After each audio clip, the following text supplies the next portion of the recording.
Saludos a toda nuestra audiencia de Metro Puerto Rico. Bienvenidos a esta edición especial en la que le tenemos un grupo de personas que con su activismo han hecho la diferencia en el esfuerzo por alcanzar la equidad en Puerto Rico.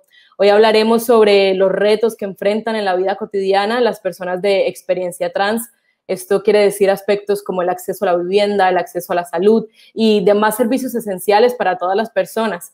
Para eso entonces le quiero dar la bienvenida a Ivana Fred, Justin Jesús Santiago y Natasha Alor. Gracias a los tres por estar con nosotros aquí hoy. Gracias por la invitación.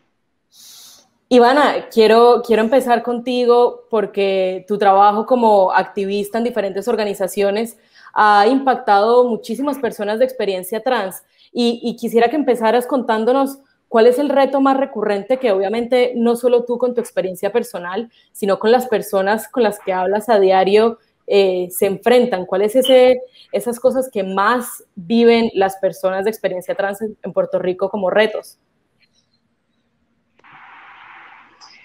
Mira, yo creo que el reto mayor que tienen es la aceptación dentro de un mundo tan cruel, ya que independientemente han surgido muchos cambios, claro que sí. Hace 20 años atrás las cosas que yo veo hoy día pues no se veían y entiendo que hemos progresado, pero yo creo que todavía falta esa sensibilidad de los otros seres humanos en validar la identidad de las personas trans para poder fluir en un mundo. Sí, y definitivamente. Y quisiera también que Natasha pudiera abundarnos un poco sobre eso. Tú eres muy vocal en redes sociales y lo utilizas como una herramienta para alzar la voz sobre las injusticias y sobre las problemáticas que queremos atender hoy. Pero también es un espacio, como todas las redes sociales, que se prestan para comentarios negativos. ¿Cómo manejas tú esta interacción? ¿Con qué te encuentras en ese ciberespacio? ¿Y cómo lo haces para enfrentarte a ello? Pues, primero que todo, gracias por la invitación. La realidad es que, como menciona, en las redes sociales hay mucho también rechazo hacia las opiniones o las expresiones que hacemos las personas trans. En muchas ocasiones yo digo algo hablando de mi experiencia y soy silenciada por otras personas que piensan que yo no debo expresar mi opinión. Y la realidad es que la forma en que yo utilizo para lidiar con eso es realmente ignorar los comentarios que no edifican nada en mi vida y seguir hablando acerca de pues, los retos que enfrentamos, de las cosas que yo pienso que son importantes recalcar para que las personas que me leen entiendan las cosas que vivimos las personas trans aquí en Puerto Rico. Y yo creo que el tiempo me ha hecho entender que pues que no puedo dejarme afectar y dejar de hablar por personas que no entienden o no les interesa entender y aprender. Desde tu perspectiva, ¿cuáles son esos retos de los que hablas, que tratas de comunicar a través de las redes sociales que tú has identificado con tu experiencia personal? Claro, uno de los retos principales es la falta de oportunidades de empleo que hay para personas trans, incluso teniendo grados académicos, es muy difícil para una persona trans conseguir un empleo donde se les respete y se le valide su identidad de género. Muchas personas, incluso yo, he sido pues removida de mi empleo porque empecé mi transición y obviamente no me lo dijeron abiertamente, pero yo sé que por eso fue que me votaron. Así que esos son algunos de los retos, como también esto abre paso a otros retos como la falta del acceso a la vivienda, a la salud, porque si no tienes una oportunidad de empleo, no tienes un ingreso seguro, pues no puedes acceder a servicios tan básicos como una vivienda o comer o ir al médico. Y pues esas son las problemáticas que vivimos las personas trans aquí en Puerto Rico.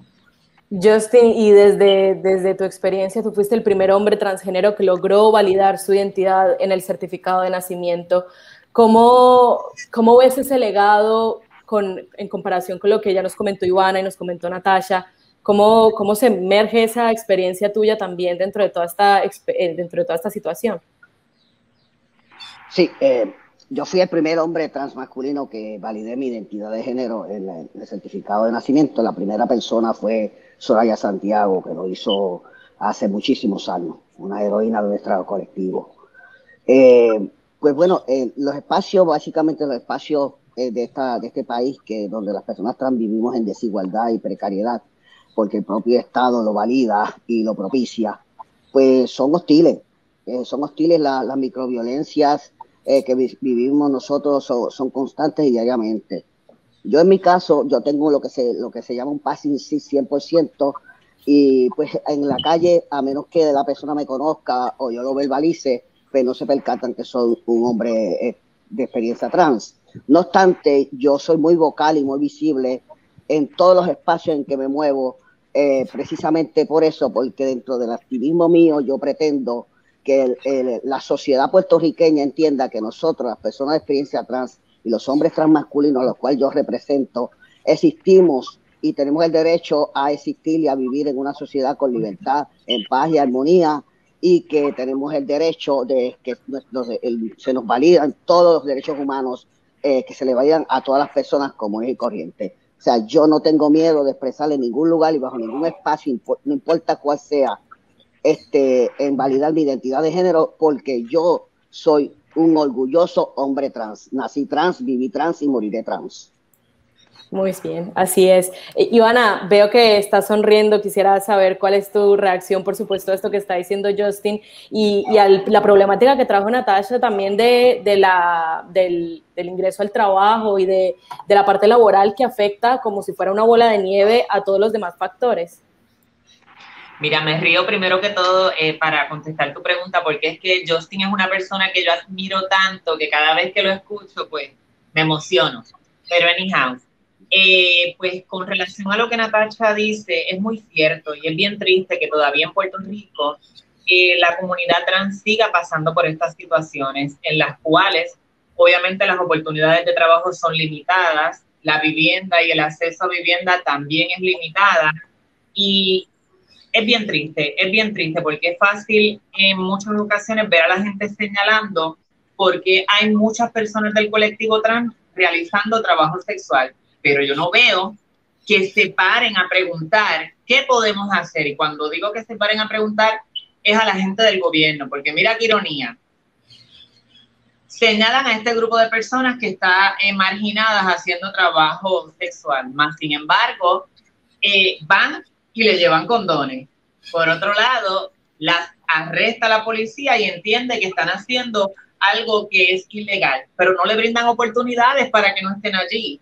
¿Y de qué manera entonces pretendemos que un grupo de personas marginadas sin oportunidades de fluir en el mundo pueda fluir si no es haciendo el trabajo sexual? Claro, y quisiera enfocarme también un poco en el tema de la vivienda, y Natasha, lo mencionaste.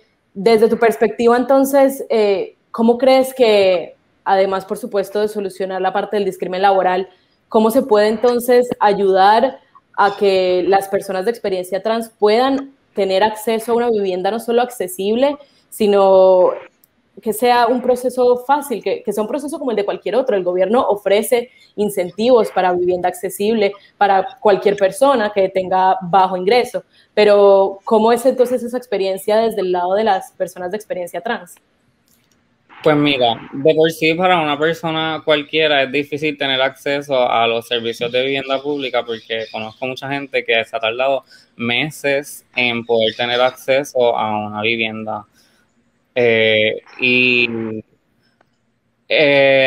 Las personas trans tenemos otros retos a la hora de buscar servicios con el gobierno por el simple hecho de nuestra documentación, si no tenemos el nombre cambiado o si lo tenemos cambiado y no está registrado en todos los sitios, pues ahí se añaden retos adicionales, así que eso hace que estos servicios sean más complicados.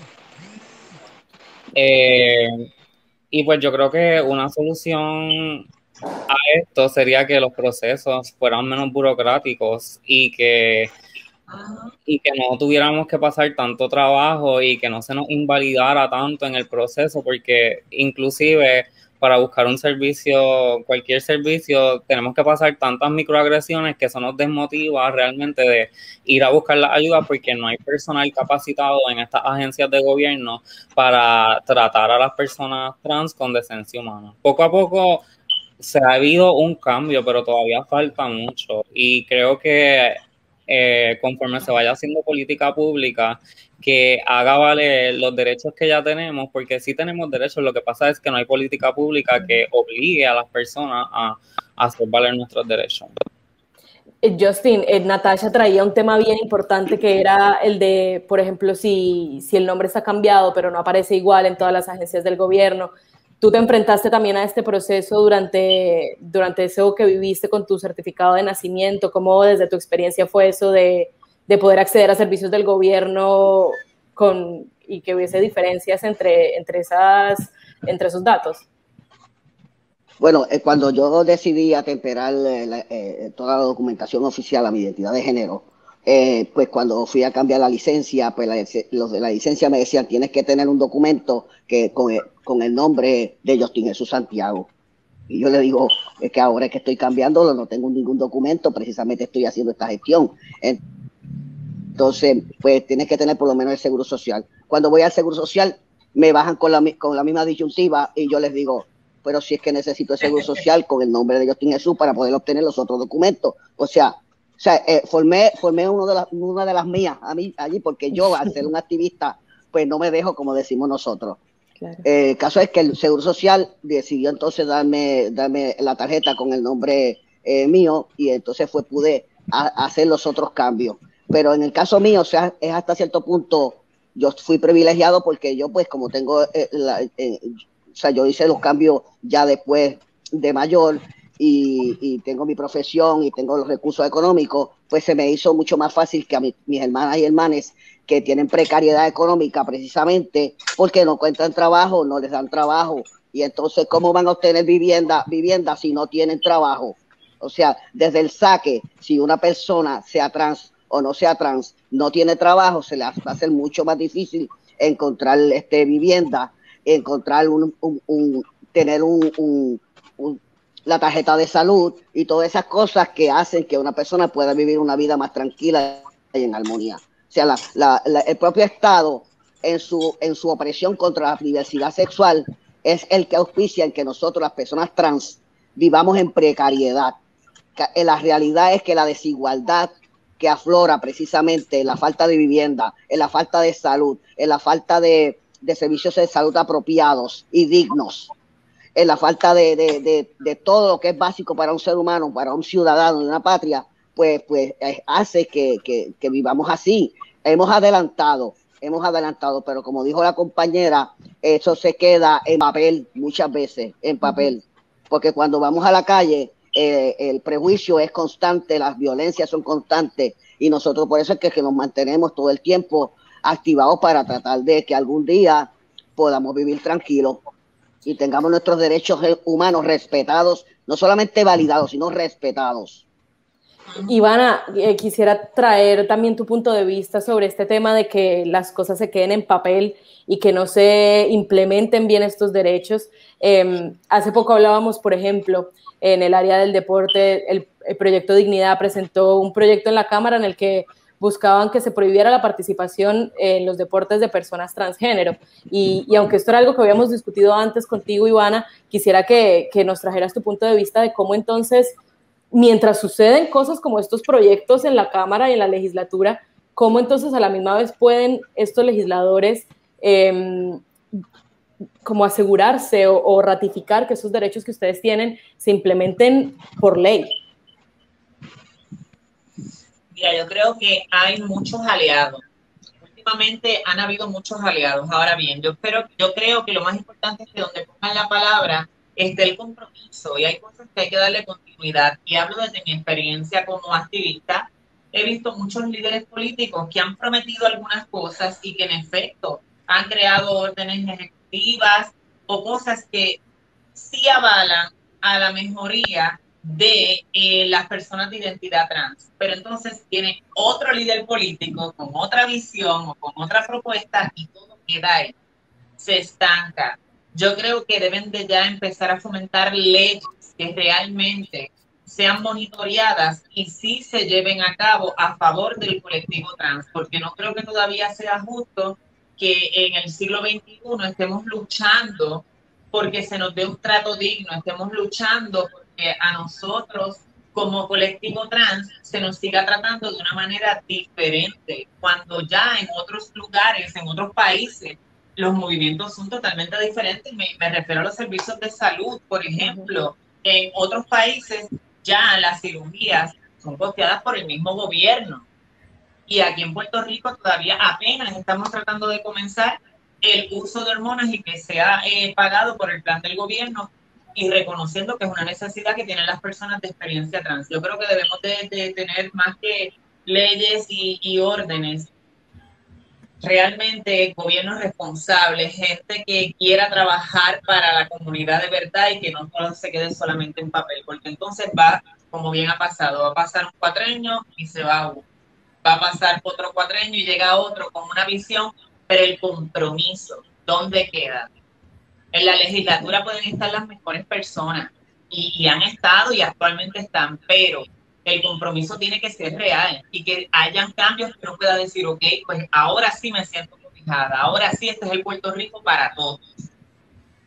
Natasha, veo que acuerdas con los puntos que dice Ivana, y me gustaría también tomar esa línea del acceso a la salud, porque los tratamientos, por supuesto, como le decía Ivana, hormonales son accesos vitales que necesitan las personas de experiencia trans. ¿Cómo tú entonces, Natasha, reaccionas a eso que Ivana estaba hablando? Sí, estoy completamente de acuerdo, especialmente con que no se le da continuidad a proyectos que se inician, y esto tiene que ver mucho con la partidocracia. Si no eres de mi partido, etcétera, no voy a apoyar la medida. Y sucede en muchos casos, y pues como menciona, en cuestiones de acceso a la salud, las personas trans que estamos en tratamiento hormonal, pues los planes no cubren nuestro tratamiento, así que tenemos que pues recurrir a diversas formas para conseguirlo. Las personas que no están haciéndolo de forma supervisada tienen que conseguirlo de forma clandestina, porque les puede ser más accesible que ir a un médico y pagar la consulta.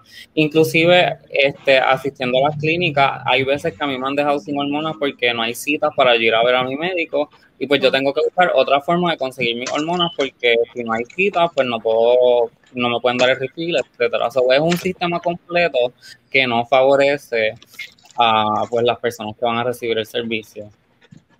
Y sobre el acceso a la educación, y hablabas más temprano, Natasha, también de que no importa la educación que tuvieran, el discrimen laboral está, pero vámonos más atrás, el acceso a la educación, Justin, por ejemplo, para ti, ¿tú lo ves como accesible? ¿Todavía falta para poder seguir abriendo esas puertas a las personas de experiencia trans? ¿Cómo es esa parte de la educación? Bueno, las personas trans, al igual que el resto de la ciudadanía, pueden acceder a la educación.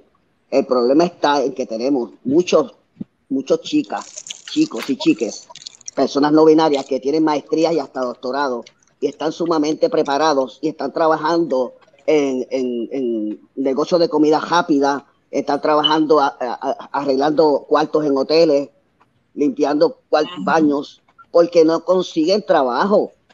O sea, no les dan la oportunidad de trabajar. La parte menos difícil para nosotros, en ciertos puntos, es acceder a la educación, aunque hay lugares que no nos aceptan, pero es más fácil. Lo difícil es, una vez tú estás graduado, una vez tú te preparas, y son muchachos sumamente brillantes. ¿Dónde voy a trabajar si en este país no quieren? Utilizan cualquier subterfugio para discriminar y no darme la oportunidad de trabajo. ¿Entiendes?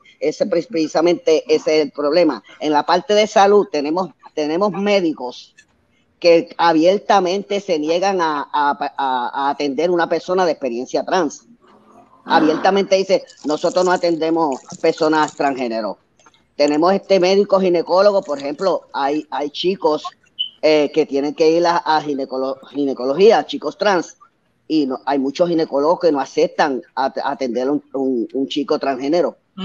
O sea, la precariedad en términos de los servicios de salud es una situación real, violenta y preocupante, porque muchas personas al no ir a sus médicos, pues las enfermedades como el cáncer, la diabetes y otras enfermedades se nos apoderan, y por eso la expectativa de vida para las personas trans es mucho menor que la expectativa de vida de personas comunes y corrientes.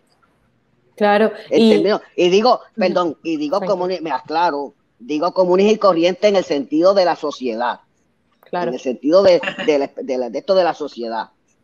Sí, y quisiera también preguntarte algo más, Justin. Ivana mencionaba que hay países donde estos tratamientos son gratuitos para todo el mundo. ¿Ese es el primer paso que se debe tomar en Puerto Rico? ¿Cuál es el primer paso que se debe dar? El camino es largo y el camino a las soluciones es todavía extenso, pero ese primer paso que tú creas que se deba tomar para, por lo menos en el área de la salud, poder asegurarse que, por ejemplo, personas como Natasha, que contaba su experiencia, no tengan que no recibir sus hormonas porque no hay citas. Mira, nosotros lo ideal sería que se pudiera lograr lo que se está logrando en otros países como España, Argentina, México, que se pueda lograr una ley, lo que se llama una ley transestatal, una ley que cobije y sea una sombrilla para que cobije los derechos humanos de las personas trans, donde se nos protege en ese sentido, porque nosotros tenemos unas necesidades exclusivas por nuestra identidad de género. Y si hay una ley que fuerce para que las entidades del gobierno y las entidades privadas no violenten nuestros derechos humanos más básicos, entonces pues eso sería lo ideal. Hemos tenido reuniones con diferentes legisladores, entre ellos Ana Irma Rivera Lacén, para ver cómo podemos atemperar ciertas leyes, ciertos proyectos, de manera que podamos entonces ser más protegidos, se nos respeten más nuestros derechos y nuestras vidas. Sí, quisiera pasar para casi concluir a otro tema, y es el ambiente familiar. Obviamente es un contexto bastante difícil por el que tienen que pasar la mayoría de las personas de experiencia trans. Ivana, a quienes nos están escuchando, que tienen un familiar de experiencia trans, que están en ese proceso como adaptar su mentalidad, si es la manera correcta de decirlo, a poder aceptar a ese familiar, ¿cuál sería el mensaje que tú darías para un apoyo a esa reafirmación de su verdadera identidad de género? ¿Cuál es el llamado que ustedes hacen para que esas familias... Sí. Yo creo que eso es vital para cualquier persona de experiencia trans. El apoyo de su familia es algo vital. Yo te voy a hablar de mi persona. Obviamente, en mi caso, mi mamá no me aceptó de primera instancia. Yo entiendo que no porque no quisiera, sino porque la sociedad es tan cruel que ella probablemente quiso sobreprotegerme. Pero luego de una buena conversación entre ella y yo, y cuando ella vio que eso era mi vida, mi deseo, que era lo que ella no podía cambiar, ella me aceptó. Yo creo que eso para mí pues fue bien saludable en el sentido de que pude fluir con mucha más fuerza en un mundo tan cruel, donde tenía que enfrentarme y tengo que seguirme enfrentando a una sociedad que es cruel, punto. Y cuando uno siente el apoyo de mamá y papá, pues la vida se te hace más fácil. Yo le exhorto a todos los familiares que tengan personas en su hogar de experiencia trans, que se sienten a hablar, que comprendan a la persona de una manera, que la ayuden a fluir por el mundo, y lo demás viene por añadidura, pero el amor pues puede con todo, y eso es lo más importante. Siempre y cuando el apoyo de papá, mamá, hermanos, todo el núcleo familiar esté contigo, yo creo que eso te empodera y te llena de amor pues para enfrentar un mundo tan duro como el que nos toca vivir. Natasha, ¿y tú cuál es tu perspectiva de este ambiente familiar, de la aceptación a personas de experiencia trans? Concuerdo 100% con lo que dice Ivana. En mi caso, yo soy sumamente privilegiada porque aunque mi papá es pastor y mi mamá es una maestra en un colegio cristiano, mis papás me aman mucho y me aceptan, me apoyan. Nunca he estado en la calle, nunca me ha faltado un plato de comida. nunca no he tenido dinero para pagar mi tratamiento hormonal. Mis padres siempre han estado ahí para darme la mano cuando yo la he necesitado. Y yo creo que eso es vital, y si mis padres, que son religiosos de toda la vida, lo pueden hacer, cualquier otra persona cristiana lo puede hacer, porque la realidad es que si tú tienes a Dios o a Cristo en tu corazón, si eso es lo que tú crees, pues tú debes tener la capacidad de amar a tu prójimo sin importar lo que sea, sin importar lo que viva. La realidad es que si realmente eres una persona que tiene amor en tu corazón, va a amar a tus hijos sin importar lo que hagan con su vida. Y yo creo que el apoyo familiar es sumamente importante, y también es sumamente importante para las personas que no tienen ese apoyo familiar, rodearse de personas de la comunidad que les den ese apoyo, ese cariño, rodearse de personas que les amen y les acepten, porque nosotros podemos crear nuestras propias familias dentro de la comunidad, y tenemos esa bendición de poder unirnos y apoyarnos mutuamente. Así que realmente es sumamente importante, pues, crear comunidad y crear familia, y yo estoy sumamente agradecida con personas como Ivana y Justin, que llevan años luchando y creando comunidad, que hacen que personas como yo, que somos más jóvenes, podamos sentirnos seguras de poder expresarnos libremente, y yo les agradezco mucho a todas las personas trans que han estado luchando desde tantos años, porque no es fácil, y yo admiro mucho a estas personas que tengo aquí a mi lado. Justin, ¿cuál es tu mensaje casi final también sobre esta aceptación, sobre crear ambientes familiares dentro de la comunidad, y que las personas que tienen personas de experiencia trans en su hogar también los acepten, como decía Ivana? Mira, la primera línea de una persona trans o cualquier persona es su núcleo familiar. Lamentablemente, el núcleo familiar para muchos de nuestros hermanas y hermanos son bien violentos, y hay muchas microagresiones y no son aceptados. La religión usa como punto de lanza a nuestra comunidad por alguna razón que yo hasta el sol de hoy no acabo de entender por qué las religiones, a nombre de un Dios, nos oprimen constantemente y envían mensajes de odio en contra de nuestra comunidad, que lo que hace que padres, madres y hermanos y la familia rechacen a muchos de nuestros hermanos, que terminan en la calle. Muchos de ellos terminan adictos, muchos de ellos terminan enfermos, muchos de ellos terminan suicidándose. Claro. Y muchos de ellos terminan siendo víctimas de violación y de depredadores en la calle y de trata humana. O sea, el mensaje que yo le tengo a todo familiar que dentro de su espacio y su núcleo tenga un niño, una niña trans, que lo protejan, que lo amen, que lo comprendan, que se busquen ayuda, que se eduquen. Ahora mismo hay muchos espacios donde se educa a las personas y a los padres para poder lidiar y entender y comprender a un miembro suyo que sea de la comunidad trans. El amor lo puede todo. No hay forma de creer en un Dios si tú rechazas a tu propia familia, si lo envías a la muerte, porque cada vez que tú rechazas y envías a la calle un niño, una niña trans, lo está enviando a la jauría, a la muerte. Así que el amor, simplemente el amor es lo que debe prevalecer. Gracias a los tres. Quería añadir a eso, si es posible, claro, lo que los compañeros dijeron, que las cosas han cambiado en ese aspecto, ya que hay espacios seguros donde las personas de identidad trans pueden acudir y sus familiares a buscar servicios, y en la mayoría de los casos son gratuitos. Ejemplo de esto es True Self Foundation de Puerto Rico, que la pueden buscar a través de las redes sociales. Ahí ofrecen diferentes servicios. También está la Clínica Transalud del municipio de San Juan, el Centro Comunitario LGBT.